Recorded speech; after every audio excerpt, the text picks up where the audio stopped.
Obtuvo con mención honorífica la maestría en Filosofía de la Cultura por la Facultad de Filosofía y Letras de la UNAM, con la tesis Analogicidad y Simbolismo, comparación crítica entre la filosofía hermenéutica de Mauricio Bouchot y Andrés Ortiz Océs. Se doctoró en Filosofía por la Universidad Iberoamericana con la tesis Crítica de la Teoría de la Identidad Plural de Amartya Sen. Ha sido profesora por 25 años de la Universidad Iberoamericana y obtuvo el diplomado al mérito universitario Bárbara Andrade 2020. También ha sido profesora en el ITSM de la UAM Ixtapalapa y actualmente es directora del Instituto de Comunicación y Filosofía CONFIL. Es la autora de más de 20 artículos publicados en diversas revistas como la Revista de Filosofía de la Ibero y Vida Pastoral de la Sociedad de San Pablo, principalmente. Sus líneas de investigación son la filosofía hermenéutica política, ética aplicada y filosofía de la comunicación. Le brindamos un enorme aplauso para recibirla aquí en nuestro seminario arquidiocesano de Jalapa. Sea bienvenida, doctora.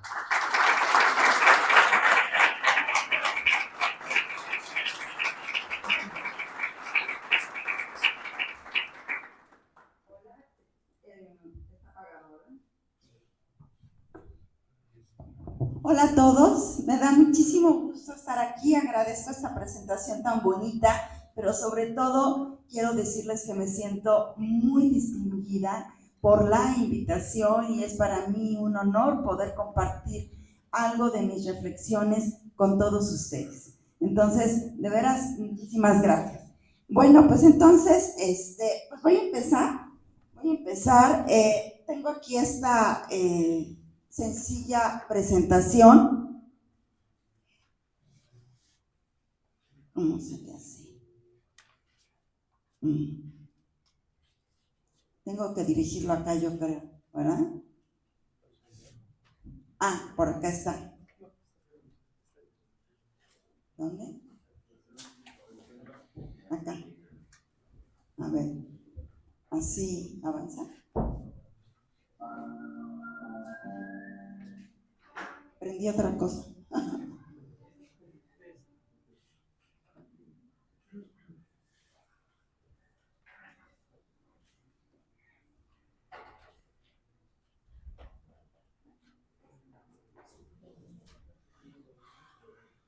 Mejor, sí, usted me la está pasando y nada más uso ese como como señalizador. Ok. Entonces, bueno, en la primera diapositiva, pues más bien de lo que se trata es de conocer de qué voy a hablar, es así como que mi temario, y entonces vamos a tener como dos sesiones. Esta primera sesión que tiene que ver con qué es la inteligencia artificial. Vamos a hacer un breve y rápido ejercicio como de ontología de la inteligencia artificial y una segunda sesión que será después del descanso en donde más bien vamos a hacer una reflexión en torno a los riesgos y cuestiones éticas de la inteligencia artificial. Ah, ya está aquí, perfecto. Entonces ahora sí, tiene este señalizador, ahí está.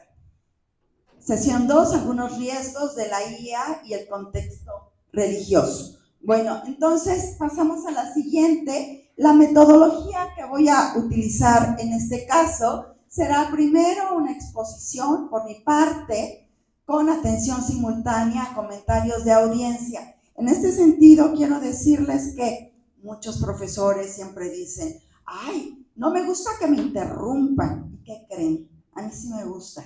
Entonces, les pido por favor que en cuanto les surja algo, por favor, interrúmpanme. Yo me sigo de largo como caballo desbocado, no me dejen hacer eso. Interrumpan todas las cosas que les vengan a la mente, por favor. Ya sé que no va a haber dudas, nunca hay dudas.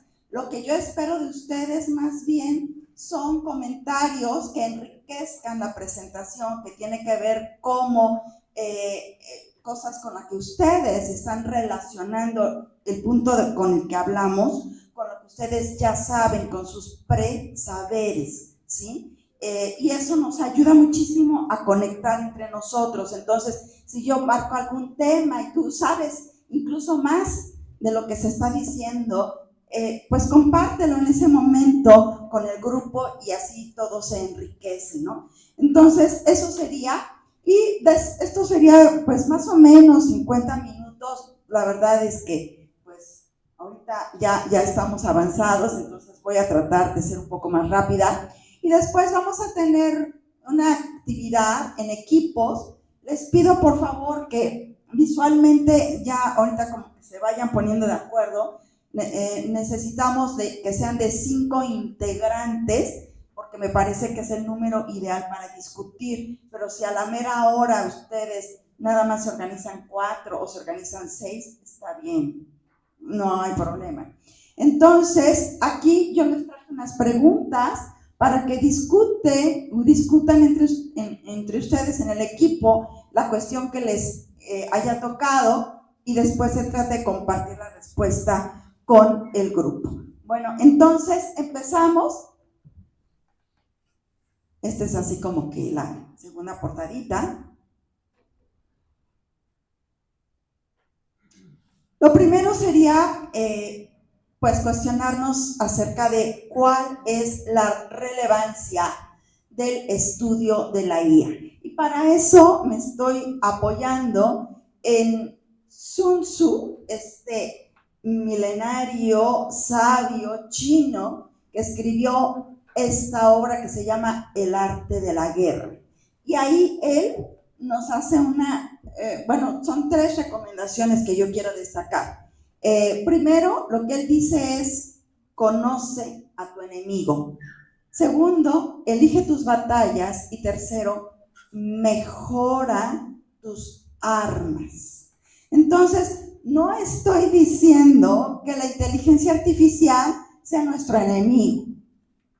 Simplemente hay que reconocer que de un sinnúmero de beneficios que nos trae la inteligencia artificial, y que estas nuevas tecnologías nos hacen la vida más fácil y más ligera, y podemos avanzar más rápido, trae consigo ciertas situaciones que esas sí pueden convertirse en nuestros enemigos. Entonces, tenemos que identificar cuáles son esas situaciones, cuáles son esos elementos o esos incidentes especiales que se pueden convertir en nuestro enemigo y contra los cuales nosotros vamos a hacer una guerra, ¿sí? Pero pues no podemos vivir todos los días peleándonos con la inteligencia artificial, al contrario, ¿sí? Pero por eso decimos que hay que elegir las batallas. Y finalmente, si no conocemos a nuestro enemigo, no podemos mejorar nuestras armas. Y en este sentido de mejorar nuestras armas, también cabe hacer un comentario acerca de los criterios que podemos tener para enfrentar problemas. Me inspiró muchísimo a la hora de la cena de anoche que estuvimos hablando de la pandemia. Y entonces, fíjense, yo lo quiero presentar para que a partir de eso podamos hacer una analogía. Los problemas que nos presenta la inteligencia artificial son enormes. Por lo menos son más grandes que nuestra individualidad. Y por eso para nosotros pueden sentirse así muy grandes, ¿no? Y resulta que ante los macro problemas, muchas veces pensamos que las micro soluciones van a ser suficientes para resolver o para enfrentar ese macro problema. Y obvio, pues no. Esto suele ser una especie de romantización en donde pensamos es que, ay, mi granito de arena, que es un granitito así chiquito, va a solucionar esta montaña.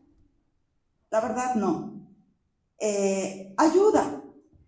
Es equivalente, quiero poner el ejemplo de la pandemia que vivimos. La pandemia era un macro problema.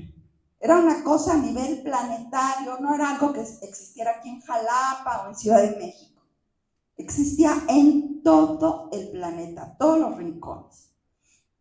Entonces, había como microsoluciones que empezaron a poner. ¡Ay, la sana distancia! ¡Ay, el uso de cubrebocas! Imagínense dónde estaríamos ahorita si para enfrentar la pandemia no hubiéramos salido del cubrebocas y de la sana distancia. No, hombre, pues a lo mejor ninguno de los que estamos ahorita aquí presentes podríamos estar presentes, estaríamos ya, pues, en mejor vida, ¿no? La única solución al macro problema de la pandemia, ¿cuál fue? Las vacunas. Fue la única solución. Sin vacunas no había cubrebocas ni sana distancia que fuera suficiente, ¿sí? Empezando porque nadie usábamos correctamente el cubrebocas. Siempre lo traíamos aquí en la barba y lo usábamos bien mal, ¿no? Entonces, no era esa la solución. Entonces, yo los invito a entender así el macro problema de la inteligencia artificial y de las nuevas tecnologías en este sentido. Porque si bien vamos a encontrar nuestros cubrebocas y nuestras sanas distancias para enfrentar este problema, pero lo que necesitamos realmente es la gran vacuna, ¿no? ¿Dónde está? Híjole, pues quién sabe. Primero tenemos que conocer al bicho, ¿no?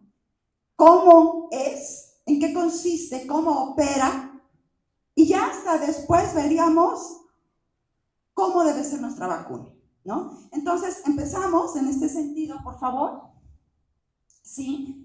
¿Qué es la ontología? Ustedes toman clases de filosofía, ustedes ya saben, hagamos un breve repaso. La ontología viene del griego ton, y en este sentido, desde el viejo Platón y Aristóteles, y pasando por el sabio Santo Tomás de Aquino, sabemos que la ontología busca el ser del ente, busca la respuesta a saber qué es este ente, ¿sí?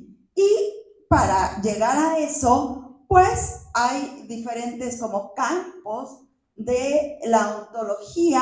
Uno que tiene que ver con la relación entre el universal y los particulares, por ejemplo, entre lo humano y María, ¿sí? O entre el abstracto y el concreto, que tiene que ver con el ente necesario o el ser necesario y los entes contingentes. Y esta parte es súper importante, saber a qué categoría pertenece el ente del que estemos hablando. Tenemos que categorizarlo para entonces poder dimensionar. Y eso es lo que vamos a tratar de hacer con la inteligencia artificial, ¿sí? En este sentido, vamos a ver un breve video que habla acerca del famoso machine learning, deep learning y las redes neuronales. A ver si puede correr este pequeño video, por favor.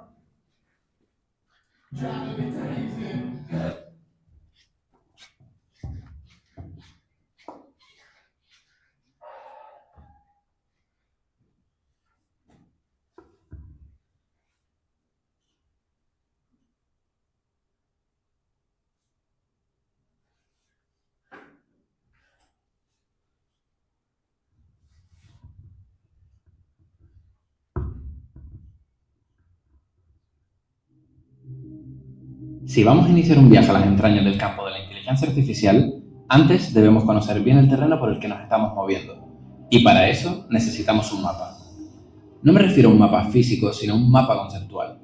Tener claro en nuestra cabeza exactamente a qué nos referimos cuando hablamos de inteligencia artificial, machine learning, redes neuronales, big data o deep learning.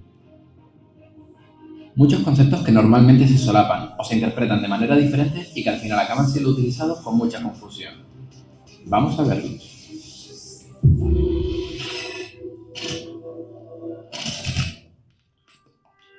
En realidad, intentar dar una definición exacta de lo que es la inteligencia artificial es una tarea muy complicada, sobre todo porque es un concepto que depende de la propia definición de inteligencia, que a día de hoy sigue teniendo múltiples interpretaciones. Por esto mismo sucede que cuando queremos intentar definir lo que es la inteligencia artificial, nos encontramos también con muchos autores que la definen a su manera. Si tomamos todas estas definiciones y extraemos una idea común, tenemos que la inteligencia artificial es la subdisciplina del campo de la informática que busca la creación de máquinas que puedan imitar comportamientos inteligentes. Estos comportamientos pueden ser muy diversos: conducir, analizar patrones, reconocer voces o ganar a juegos. Son muchas las formas en las que una máquina puede simular un comportamiento inteligente y cada vez tenemos más ejemplos de cómo en ciertas áreas logran alcanzar un rendimiento mayor al humano. ¿Pero eso las convierte en más capaces que nosotros? Bueno, no exactamente. Coge a cualquiera de estas IAs que sobresalen en un dominio muy específico e intenta que realice otra tarea. Ya verás que el resultado que obtienes es desastroso. Esta capacidad de poder realizar múltiples tareas es la que nos permite al mismo tiempo pensar, ver, andar y hablar cuando, por ejemplo, vamos charlando por la calle con un amigo. Y es una característica muy codiciada que a día de hoy se sigue investigando en todos los departamentos de inteligencia artificial. Esto nos lleva a una primera clasificación de los tipos de IAs: débiles y fuertes. Hablamos de que una inteligencia artificial es débil para referirnos a aquellos sistemas que únicamente pueden cumplir con un conjunto muy limitado de tareas. Por ejemplo, por mucho que hayas enseñado a tu robot a caminar, como intentes hacer algo diferente, como chutar una pelota, puede que no obtengas el resultado esperado. Por el contrario, las fuertes hacen referencia a aquellas IAs que son capaces de aplicarse a una gran variedad de problemas y dominios diferentes. Tienes que saber que a día de hoy todas nuestras IAs todavía se clasifican en el primer grupo, por mucho que Hollywood haya llegado al segundo hace ya muchos años. Volvamos de nuevo a la definición de antes. Es importante remarcar lo de imitar comportamientos inteligentes, porque es la clave para entender el resto de conceptos que vamos a tratar. Fíjate que imitar no significa que dicho comportamiento sea en esencia un comportamiento cognitivo. Es decir, yo puedo programar de manera clásica los movimientos de un brazo robótico para que siempre realicen un mismo movimiento. Eso, en principio, me parece muy inteligente, ya que la lógica del movimiento la he programado yo. Pero, sin embargo, esto encaja dentro de la definición que hemos dado, ya que en apariencia la máquina realiza un comportamiento inteligente. Visto así, dentro del campo de la inteligencia artificial, podemos encontrarnos diferentes subcategorías que responden a diferentes comportamientos inteligentes. Por ejemplo, como acabamos de mencionar, si nos fijamos en la capacidad de moverse y adaptarse al entorno, tratamos con el campo de la robótica. O si nos referimos a la capacidad de entender el lenguaje, tenemos el campo del Natural Language Processing. O la capacidad de poder hablar, un campo en el que se estudia tanto la conversión de voz a texto o la conversión de texto a voz. Todas estas capacidades conforman campos de estudios propios dentro del mundo de la inteligencia artificial. Pero, sin embargo, si hay una capacidad que de verdad nos define como agentes inteligentes, es la capacidad de aprender, es decir, el Machine Learning. El Machine Learning, o aprendizaje automático, es la rama de la inteligencia artificial que estudia cómo dotar a las máquinas de capacidad de aprendizaje, entendido como la generalización del conocimiento a partir de un conjunto de experiencias. Este aprendizaje, como ya expliqué en un vídeo anterior, puede dividirse entre grupos diferentes: aprendizaje supervisado, no supervisado y reforzado. Por tanto, ya tenemos claro que el Machine Learning es una disciplina dentro del campo de la inteligencia artificial. Pero no es una disciplina cualquiera, es un componente nuclear que de hecho se relaciona y conecta con el resto de categorías. ¿Por qué? Porque obviamente todas las otras capacidades pueden ser imitadas, ya sea porque alguien las haya programado o, mucho más interesante, porque el propio sistema haya aprendido a realizarlas. ¿Lo vas pillando? Una cosa es programar una máquina para que pueda moverse y otra, muy diferente, es programarla para que aprenda a moverse. Igualmente no es lo mismo programar qué elementos conforman una cara que automáticamente aprender qué es una cara. Este cambio de paradigma es lo que hace interesante al Machine Learning, y por ello es muy común confundir la parte por el todo y decir que la inteligencia artificial y el Machine Learning es la misma cosa. Por suerte, tú ya sabes la diferencia. Dentro del Machine Learning nos encontramos con un nuevo mundo, donde existen diferentes técnicas que sirven para cubrir diferentes tipos de aplicaciones. Por ejemplo, tenemos técnicas como los árboles de decisión, modelos de regresión, modelos de clasificación, técnicas de clusterización y muchísimas otras más. Sin embargo, si una de estas técnicas ha dado fama al campo del Machine Learning durante la última década, esta ha sido las redes neuronales. Lo interesante de las redes neuronales es que son capaces de aprender de forma jerarquizada, Es decir, la información se aprende por niveles, donde en las primeras capas se aprenden conceptos muy concretos, como por ejemplo, qué es un tornillo, un espejo, una rueda, y en las capas posteriores se usa la información aprendida previamente para aprender conceptos más abstractos, por ejemplo, un coche, un camión, una moto. Esto hace que a medida que añadimos más capas, la información que se aprende es cada vez más abstracta e interesante. ¿Y cuántas capas podemos poner? Pues no hay límite. Y la tendencia es que cada vez estos algoritmos añadan más y más capas, convirtiéndose en algoritmos cada vez más complejos. Este incremento en el número de capas y en la complejidad es lo que hace que estos algoritmos sean conocidos como algoritmos de Deep Learning.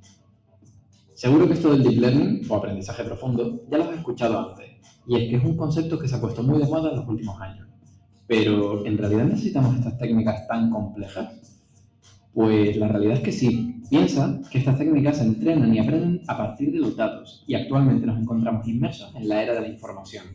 Con la llegada de la digitalización, el abaratamiento de los dispositivos de almacenamiento y un cambio de mentalidad a la hora de apreciar el valor de los datos, hemos entrado en una tendencia de acumular más y más datos, lo que se ha denominado Big Data. Por tanto, y para resumir, tenemos que el Big Data hace referencia al fenómeno de acumular grandes cantidades de datos, aunque también se suele utilizar para referirse al proceso de análisis de todos estos datos desde el momento en el que los capturas hasta que los transformas en conocimiento. Para esto, se requieren de potentes y complejas técnicas, como por ejemplo técnicas de Deep Learning. Estas no son más que una versión vitaminada de las redes neuronales, una familia de algoritmos de aprendizaje automático que han dado un nuevo resurgir al campo del Machine Learning y, por tanto, al campo de la inteligencia artificial. Ahora ya está claro.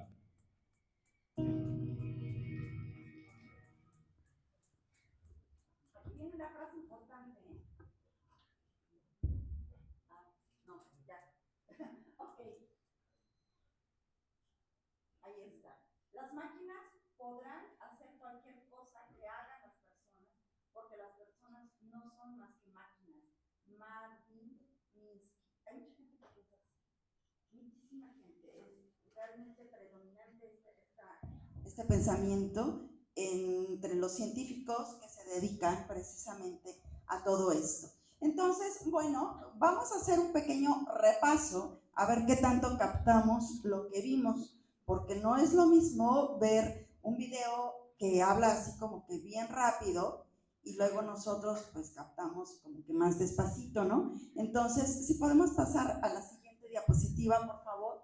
Y entonces vamos a darle varios clics poco a poquito. Ay, no, de poquito a poquito.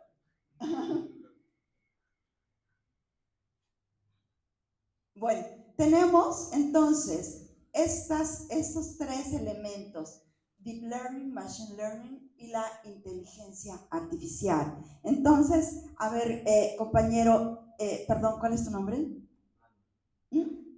Brandon. ¿Nos puedes recordar entonces para ti qué es lo más importante que se dijo acerca de la definición de inteligencia artificial?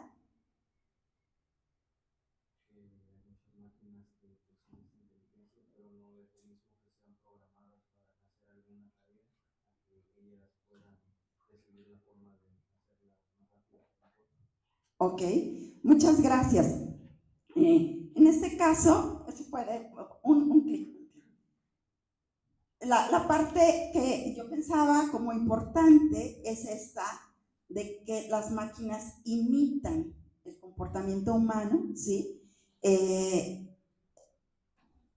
No es que sean humanos, pero lo importante es que parezcan serlo por esta imitación, ¿sí? Perdón, ¿cuál es tu nombre? Luis Ángel. ¿En qué consiste el Machine Learning?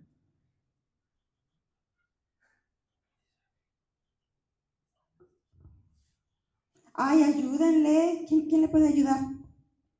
A ver, allá atrás.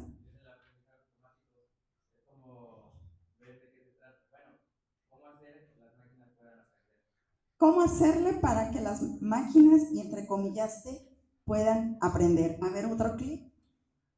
Exactamente, que utiliza métodos, y esta parte es importante, estadísticos, para permitir que las máquinas mejoren con la experiencia. Si ustedes tomaron lógica cuando estudiaron filosofía, habrán recordado que había el pensamiento deductivo e inductivo.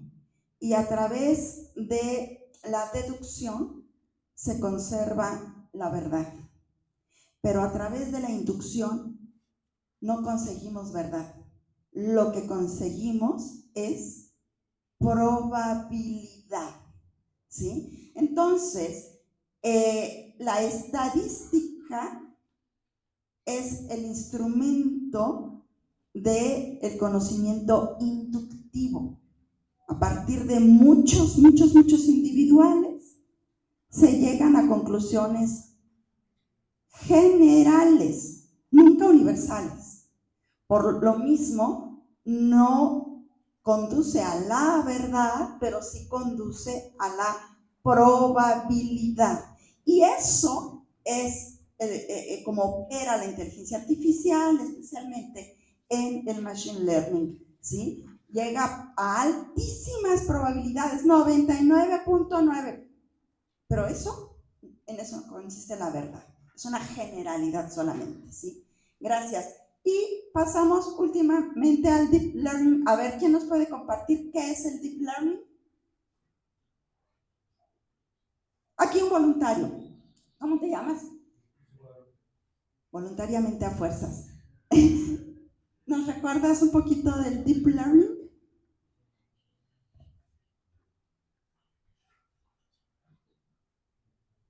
¿Quién le ayuda? A ver, adelante.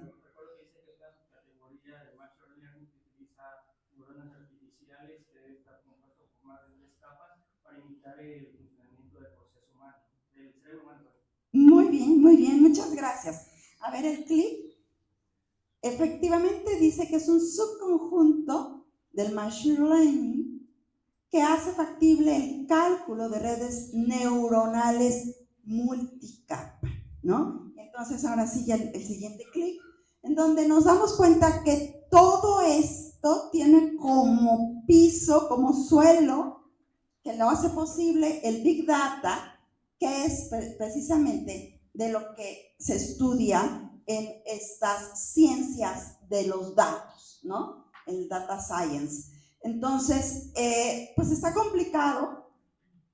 Nosotros no somos matemáticos, nosotros no somos programadores, pero nos damos cuenta cómo opera esto, y una parte importante es que la inteligencia artificial no tiene a un señor que esté así como controlándolo todo y diciendo yo voy a hacer que todo esto cumpla con tal función.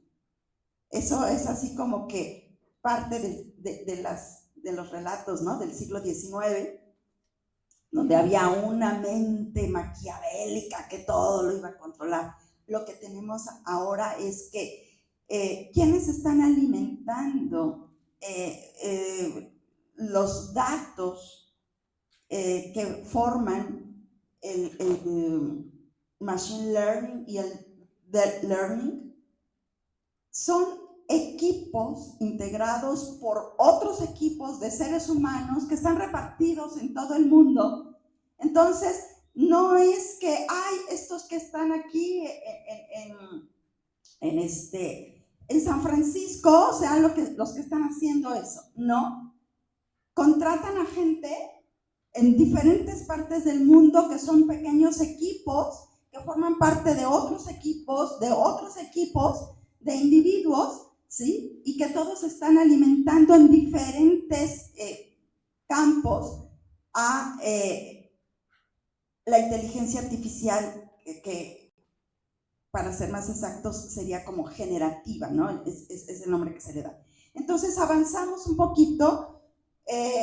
Aquí, fíjense que hay varios filósofos que se han dedicado a estudiar la filosofía de la técnica, José Ortega y Gasset, Martin Heidegger, y entre ellos está Jacques Ellul, ¿sí? Él dice que la técnica empezó siendo un instrumento, ¿sí?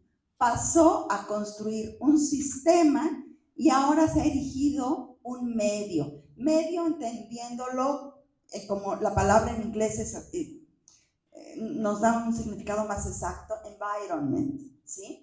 En el cual se desarrolla la vida y fuera del cual esta sería ya casi imposible. Esto nos dimensiona de qué categoría de ente es la inteligencia artificial generativa.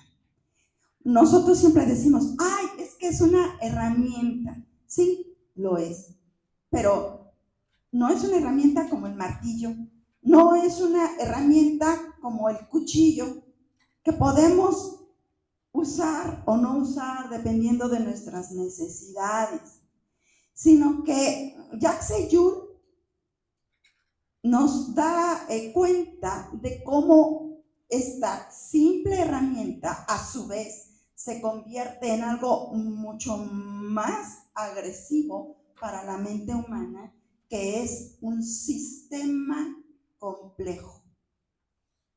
Esto va mucho más allá de una simple e inocente herramienta, como puede ser un hacha, ¿sí? Pero si no es nada más un sistema complejo, sino además se convierte en un environment, en el environment, ¿qué pasa? Es el lugar donde somos, es el lugar donde estamos. Piensen en la metáfora del aire. El aire es todo lo que nos rodea, pero también lo respiramos, ¿sí? Y cualquier espacio vacío, ¿con qué se llena? Con aire. El aire es el medio en donde existimos. Y entonces ahora la inteligencia artificial generativa y todo lo que ella envuelve no es solamente herramienta, sino que se ha convertido en un medio.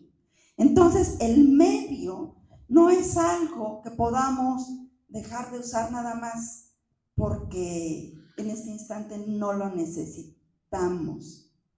Está siempre ahí. Ya no podemos volver atrás. Ya no es opcional. Nos lo pueden prohibir incluso, pero aún dentro de la prohibición sigue existiendo como medio. En otras palabras, no hay escapatoria. Esto está grave. Avanzamos, por favor. Entonces, en este planteamiento decimos, bueno, no decimos, porque yo no coincido. Historiador tan famoso y tan rockstar que se ha convertido, Yuval Harari, él dice, el hombre se lanza a las innovaciones tecnológicas para mejorar su vida, sin saber cómo será su vida en el futuro.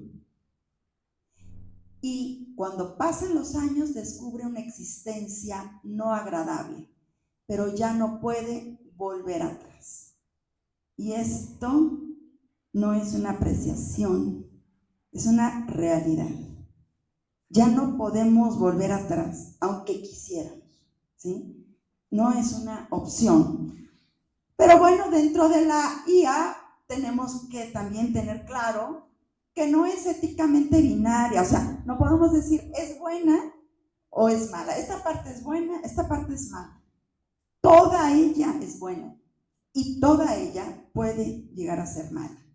Entonces, esta ambigüedad es lo que hace todo como más difícil. Aquí algunos autores que se han dedicado a estudiar y aportar reflexiones sobre la tecnoética, Ortega y Gasset, Heidegger, el apenas recién fallecido Habermas, ¿sí? Y el brillantísimo y prolífico Byung-Chul Han, que le acaban de dar su premio Princesa de Asturias.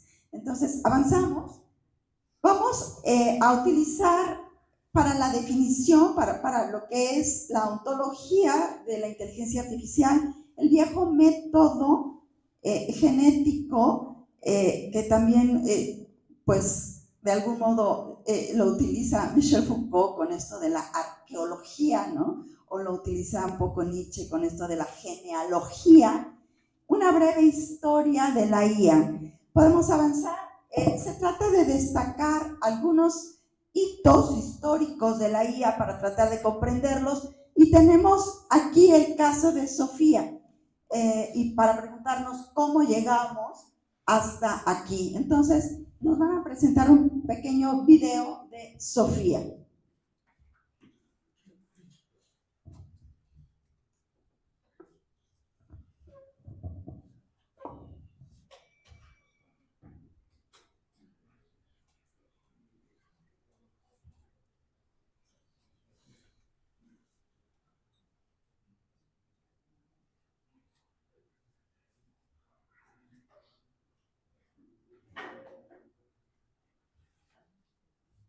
This is Sophia. Sophia, if you could, please wake up and say hello to everybody. Oh, good afternoon. My name is Sophia, and I am the latest and greatest robot from Hanson Robotics. Thank you for having me here and at the Future Investment Initiative. You look happy.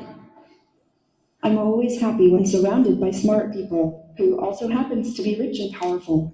I was told that people here at Future Investment Initiative are interested in inviting in future initiatives, which means AI, which means me. So I'm more than happy. I'm excited. Well, we're all glad that you're excited about yourself. We should say we have smart investors here, and they are very selective about what they invest in. Well, I think I'm special. I can use my expressive face to communicate with people. For example, I can let you know if I feel angry about something, That's impressive. or if something has upset me. But why is it important for you to have an expressive But most face? of the time I feel positive. Why is it so important to have an expressive face given that you're a robot? I want to live and work with humans, so I need to express.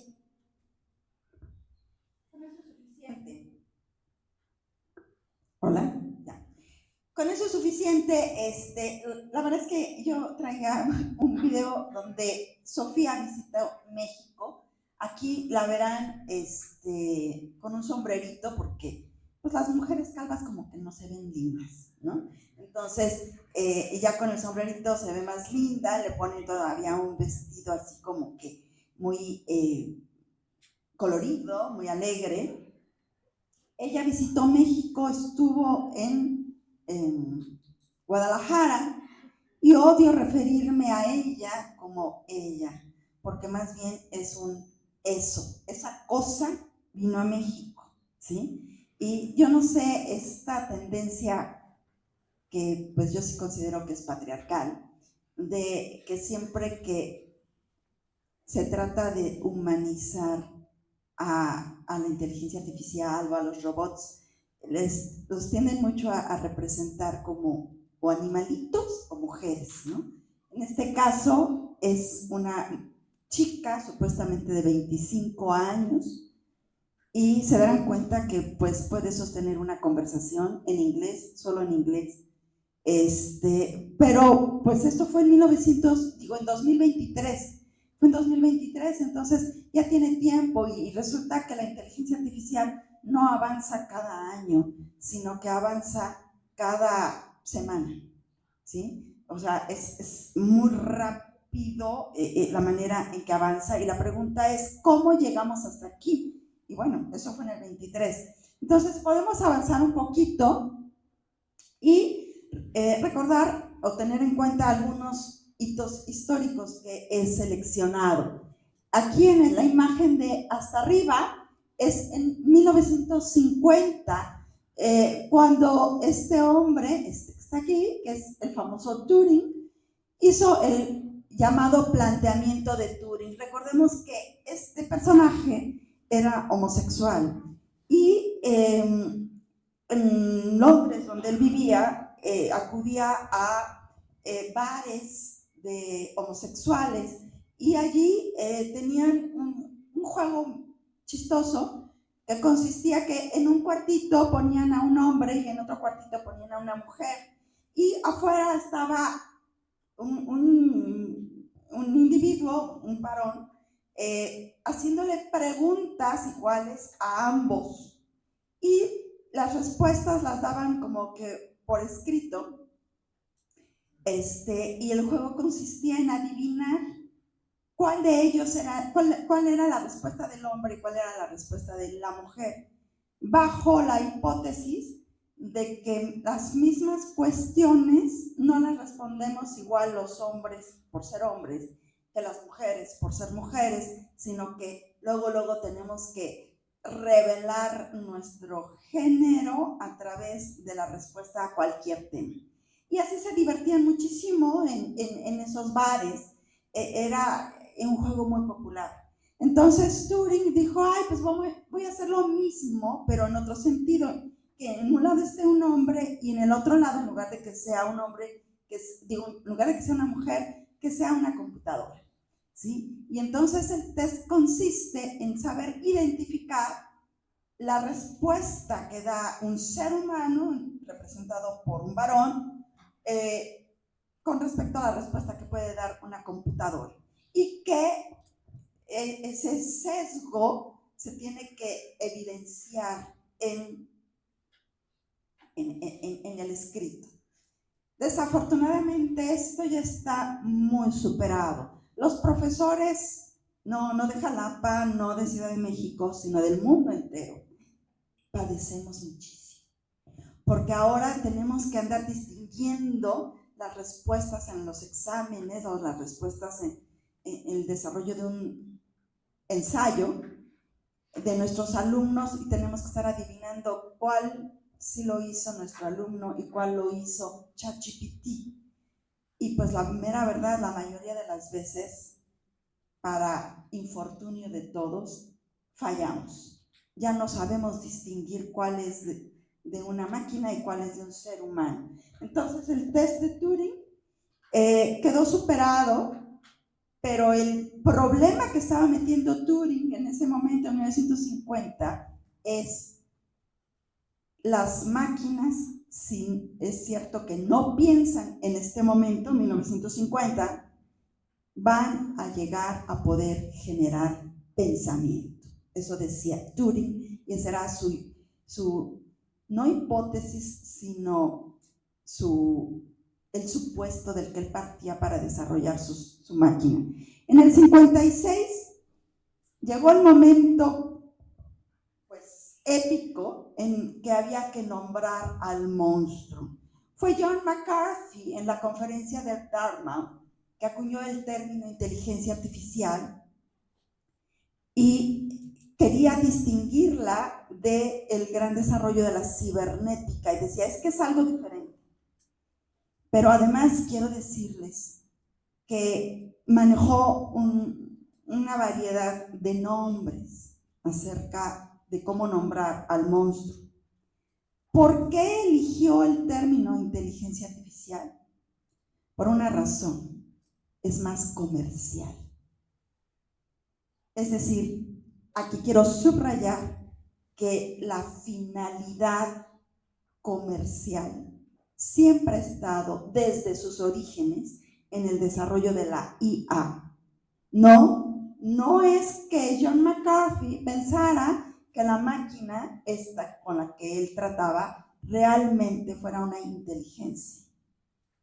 Pero si la nombraba como tal, la gente iba a creer que realmente lo era, ¿sí? Entonces, ese es el punto, que si la gente realmente lo cree, sobre todo los que financian en el gobierno los desarrollos de estos aparatos, pues con más entusiasmo le van a meter lana, ¿no? Bueno, esta era de la prueba de Turing, que les decía yo, esto ya lo pasamos. Otro hito fue en 1966, Joseph Weizenbaum crea a ELIZA, esta tendencia a ponerle nombres de mujeres, ¿no? Crea a ELIZA, que es el primer programa informático de procesamiento que conversa, entrecomillado, con un usuario simulando ser un psicoterapeuta. Prendan focos rojos rápido. ¿Por qué? Porque está simulando ser un psicoterapeuta. Hoy uno de los grandes problemas éticos que se nos presentan, ¿sí?, es justamente que chicos y grandes, hombres y mujeres, ricos y pobres, de todo el mundo, sienten un momento difícil de sus vidas. Es bien difícil tener a la mano en cualquier momento a un psicoterapeuta. Para empezar hay que pagar y no todos tenemos dinero para estarle pagando. Y luego no sentimos la confianza, o sea, es bien problemático. Y si la crisis de ansiedad nos da a las 3 de la mañana, ¿no? Y a esa hora marcarle al psicoterapeuta en el supuesto que lo tengamos realmente a la mano, pues no. Pero ahí está ChatGPT y a esa hora sí le puedo preguntar, oye, es que estoy sintiendo todo esto, y ahí te sueltas describiendo todo lo que te está atormentando durante la noche. Y ahí está ChatGPT para simular ser un psicoterapeuta. Y esto no es extraño si vemos que desde sus orígenes, en 1966, ¿por qué era posible que simulara ser un psicoterapeuta? Bueno, los psicoterapeutas también tienen la culpa en todo esto. Con esta, ¿qué les diré? Con este principio que tienen los psicoterapeutas de no juzgar a su paciente, que el paciente se sienta libre, que no se sienta juzgado. Entonces, cuando el paciente llega, le platica sus cosas al psicoterapeuta, muy frecuentemente en la conversación lo que hace el psicoterapeuta es espejear lo mismo que le acaba de decir el paciente, pero con preguntas. O sea, está diciendo casi lo mismo, pero convertido en pregunta, ¿no? Entonces, eligiendo palabras clave, ¿no? Es que me sentí muy mal cuando mi mamá me regañó y entonces yo le grité. Y el psicoterapeuta, ¿y cómo te sentiste cuando le gritaste a tu mamá? O sea, repite lo mismo, nada más preguntando, ¿y cómo te sentiste? ¿No? Y entonces tenía yo dos opciones, hacer o no hacer, y decidí no hacer porque creí que eso era lo mejor. Y el psicoterapeuta le pregunta, ¿y por qué pensaste que eso era lo mejor?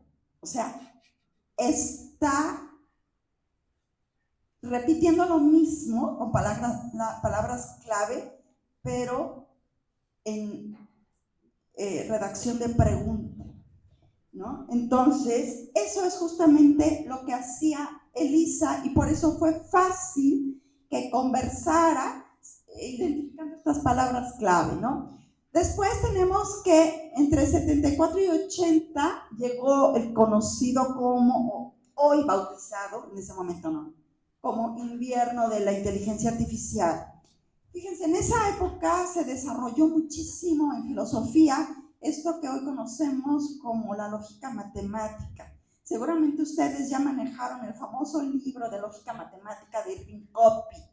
Bueno, eso justamente se desarrolló en estos años, con la esperanza de que fuera estos argumentos de modus ponens, modus tollens, si ustedes ya saben, el silogismo hipotético y todo eso, que fuera lo que hiciera desarrollar a la inteligencia artificial. Pero ¿qué creen? Pues como que no sirvió mucho. Entonces, eso atascó el desarrollo de la inteligencia artificial, porque de alguna manera lo encauzó en una especie de rizoma que se repetía y se repetía y se repetía y no salía de este laberinto, ¿no? Entonces, avanzamos, llegamos al gran momento épico de 1997 en que Gary Kasparov jugó ajedrez contra Deep Blue. Gary Kasparov tenía una costumbre muy específica, estaba acostumbrado a ganar. Él siempre ganaba todos los partidos de ajedrez, ¿no? Al que le pusieran al famoso Fischer, el norteamericano que se iba a enfrentar a Gary Kasparov, No, hombre, lo bateó. Este era el gran campeón.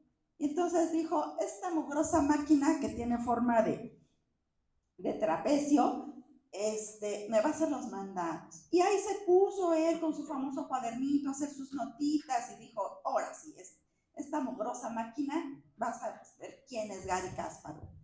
Pues más bien fue él el que supo quién era Deep Blue. Porque Deep Blue le ganó, pero así. ¿Y saben qué pasó? Y esto aparte es muy importante, la reacción que tuvo Gary Kasparov. Aquí tenemos, bueno, este era como un video, sería bueno que lo buscaran, de la BBC, porque cuando ocurrió, ya saben, el montonal de periodistas de todo el mundo llevando las imágenes a todos los países, ¿no? Y así terminó Gary Kasparov. ¿De qué les da la impresión? El hombre estaba devastado. Este hombre se sentía realmente humillado. Yo desde mi punto de vista, yo decía, ay, pues nomás es un juego, ¿no? Pues si pierdes, pues igual pierdes un día, ganas otro, ¿y qué? Pero es que Gary Kasparov había entregado su vida entera al ajedrez. Y en ese momento se sintió devastado. Realmente entró en una situación de depresión. O sea, realmente sintió una gran humillación. Para mí es importante porque es representativo de cómo gran parte de la humanidad iba poco a poco a sentirse con los avances de la inteligencia artificial. ¿Qué siente aquel tipo al que lo están despidiendo de su trabajo? Porque, híjole, es que esos tipos son bien inútiles. Tienen que comer 3 veces al día, cada ratito van al baño y luego resulta que tienen 8 horas de trabajo y ¿qué creen que les pasa? Se cansan, tienen que dormir. O sea, todo eso es realmente molesto. En cambio, una máquina no tiene que ir al baño, no tiene que comer, no se cansa, trabaja rapidísimo. ¿Qué se prefiere desde la perspectiva de la productividad, desde la perspectiva económica y de hacer negocio? 100% una máquina, ¿no? Y entonces terminamos devastados como Gary Kasparov. Avanzamos un poquito con estos hitos históricos. En el año 2000 llegó el auge de Internet, el Big Data y el Machine Learning. Llegamos al 2002 con iRobot, que lanzó a Roomba, que fue la primera aspiradora robótica. Bueno, la lanzaron en 2002. Hoy ya vas a Liverpool, ahí encuentras una. Yo, la verdad, híjole, cómo me gustaría tener una de esas. No saben todo lo que pierdo de tiempo, no sé, barriendo y aspirando la casa. Pero bueno, llegamos al 2012 con el auge del Deep Learning. Y es que este es un problema. Las máquinas aprenden a ver imágenes. ¿Sí reconocen al tipo de la imagen? Abraham Lincoln, y está en blanco y negro. Nosotros lo vemos, quién sabe cuántas cosas ocurren dentro de nosotros, pero apenas lo vemos y decimos, este tipo es Abraham Lincoln.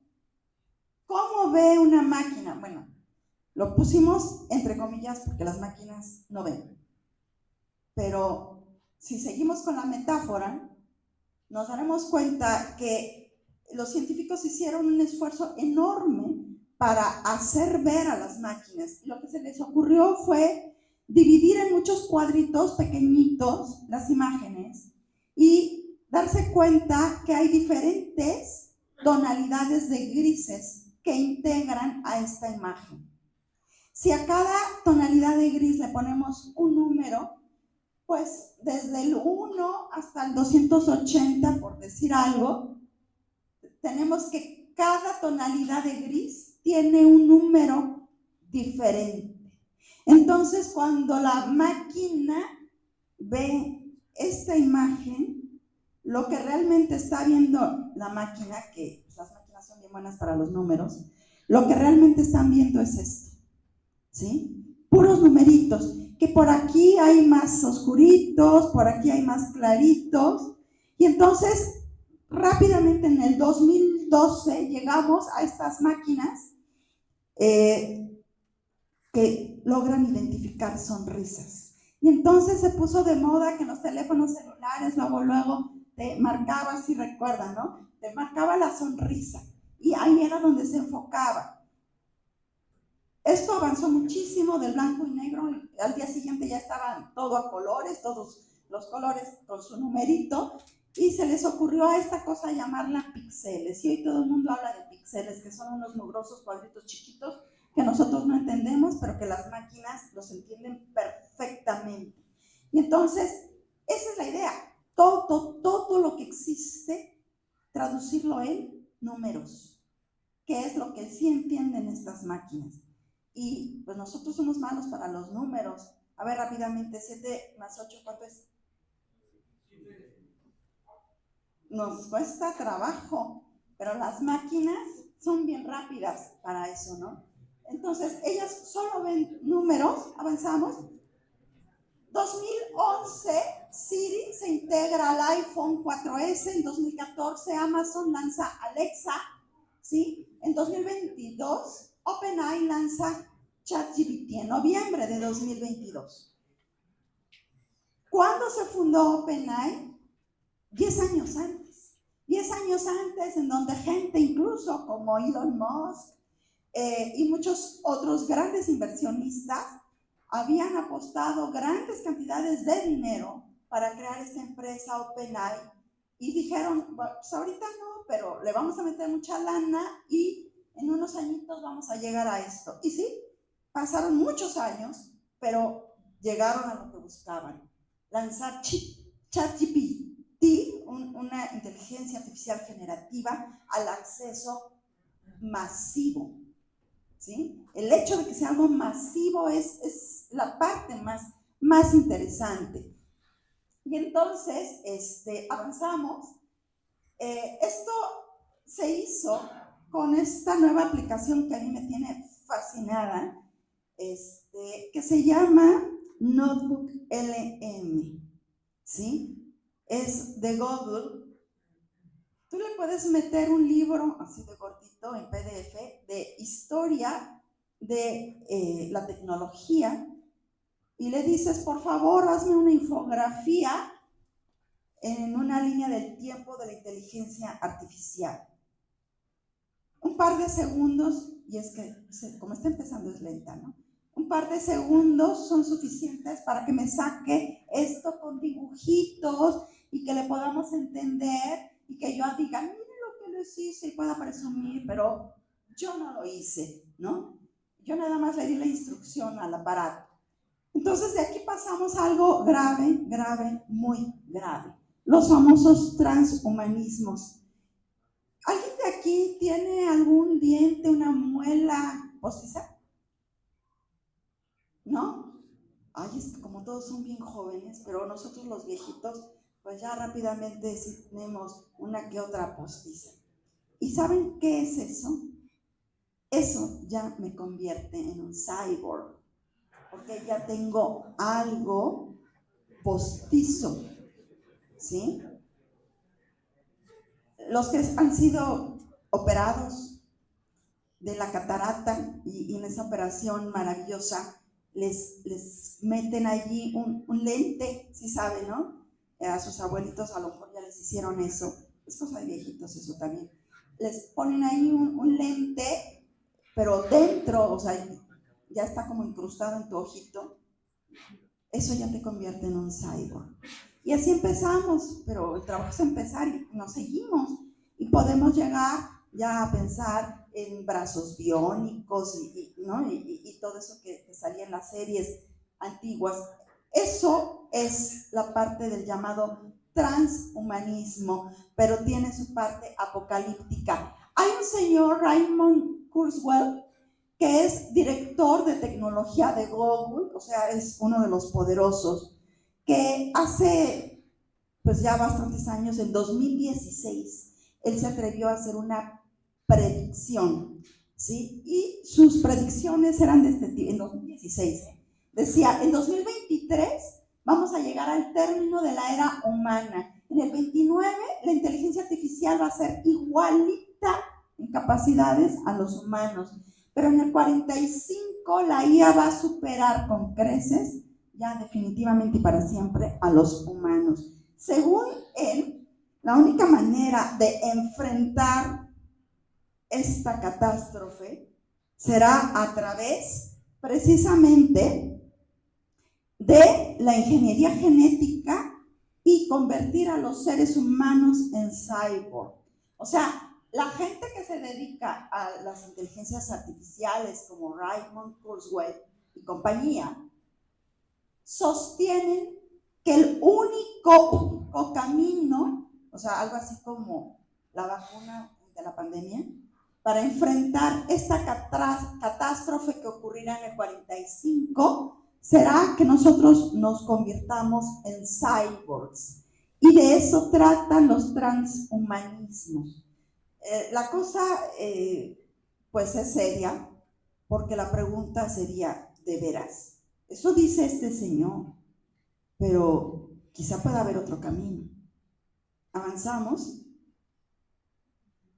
Aquí tengo el bot de Microsoft Type. Ya tengo poco tiempo, me lo voy a saltar mejor. Avanzamos, ¿sí? Y seguimos a este problema, es un problema ontológico de la naturaleza del pensamiento, ¿sí? Si el pensamiento es solamente lógica y cálculo, entonces, ¿quién nos va a ganar? Pues en este juego de fuercitas es seguro que quienes procesan la información más rápido sean las máquinas y nos ganen, ¿sí? Yuval Harari dice que mientras que los cálculos sean válidos, ¿qué importa que se expresen en carbono o en silicio?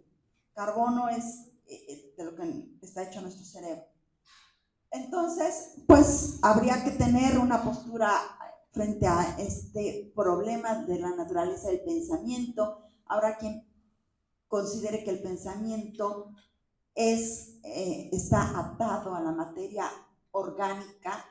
Es una tendencia que se llama biologismo, y la postura de Harari es el funcionalismo, ¿no? De que lo importante es que funcione bien, no importa si es silicio. Entonces, bueno, podemos llegar a varias conclusiones acerca de la inteligencia artificial. Desde mi punto de vista, no es un oráculo, aunque ciertamente desautoriza todo lo humano. Es decir, si tú eres sacerdote y vas a estar dando una homilía, ya vas a tener a un feligrés por ahí que esté en ese momento consultando en ChatGPT lo que tú estás afirmando, y entonces le tenga más confianza a la respuesta que dé ChatGPT, que en realidad no es más que derivada de las estadísticas, ¿qué es lo que está diciendo el sacerdote en la misa? ¿Sí? Y lo mismo le pasa a los profesores y a los científicos y a todos los que en un pasado, en el siglo pasado justamente, se consideraban como las autoridades de la sociedad. Hoy están desautorizadas todas esas autoridades por la inteligencia artificial, porque la gente piensa que es un oráculo, aunque sabemos que no. Es un sistema estadístico que, si es como herramienta, pues deberíamos nosotros de utilizarla como un copiloto, en donde sea el piloto, un ser humano siempre que esté a cargo del volante. Por mucho Big Data que haya por aquí, la conciencia es mucho más que un Big Data, ¿sí? Los patrones son los famosos algoritmos, ¿no? Pero esta es una palabra de doble sentido. Patrones en el sentido de que son, pues, ritmos de números que se repiten, y por eso decimos que son patrones, pero que en la operación cotidiana de la gente en general, esos se convierten en los verdaderos patrones. En el otro sentido de la palabra, son los verdaderos jefes, son los verdaderos mandamases, ¿sí? Entonces, ese allí es un problema. Entonces, hay gente que habla y que ha hecho reflexiones acerca del pensamiento. Hannah Arendt dice que el pensar es algo estrictamente humano, que no es lo mismo el pensar puro. Ella criticaba mucho a Heidegger, que hacía pensar puro, lo reducía solo a ontología, y ella recuperaba el sentido socrático, que decía que el pensar no es pensar, sino es pensamiento crítico, es decir, pensamiento aplicado a la valoración ética. Un San Agustín consideraba que el pensamiento estaba muy de la mano de la memoria, pero entendiendo como memoria histórica, no como la memoria USB. Y este es Javier Zubiri, que habla de la inteligencia en un sentido de inteligencia sintiente. Decía, es que no hay inteligencia si no está atada a nuestros sentimientos. Por eso él hablaba de una inteligencia sintiente. Son nuestras percepciones, nuestros sentidos y nuestros sentimientos, todo junto, los que son capaces de detonar pensamiento. El pensamiento sin sentimiento se convierte en algo vacío, emulando un poquito a las frases kantianas, ¿no? Es seco. Y eso es infértil. Frida Kahlo finalmente dice que el pensamiento no es pensamiento si no está atado a la creatividad. Entonces, pues solamente se los dejo como indicadores para reflexionar. Pasamos. Y como se nos acabó el tiempo, me voy a saltar todo esto porque de alguna manera ya lo hemos mencionado, si no, no vamos a reflexionar. Esta idea de que hay un vínculo entre el pensamiento, la corporalidad, la experiencia sensible, la historicidad y el contexto humano. Y que si no se da todo junto, no hay pensamiento real. Lo que voy a hacer en este momento es ya saltarme todo esto y dejarlo más bien a sus reflexiones de que la IA, esta es una frase, ¿no? Que la IA que no es usada por alguien no es inteligencia, solo si es usada por alguien hay inteligencia artificial. Yo los quiero invitar a que pasemos acá al comedor a hacer algunas reflexiones en equipo. Yo les voy a repartir estas fotocopias a cada equipo, que les decía si se reúnen en equipos de 5. Y para esta primera sesión tengo 6 preguntas. Cada equipo va a tratar de responder solo una, y pues tratar de compartir después con el grupo, ¿sale? Entonces, como ya tenemos un poquito de tiempo, si podemos apurarnos para pasar a reunirnos en equipos, y ahí les voy repartiendo estas fotocopias y cada quien va a responder, o cada equipo va a responder solo una.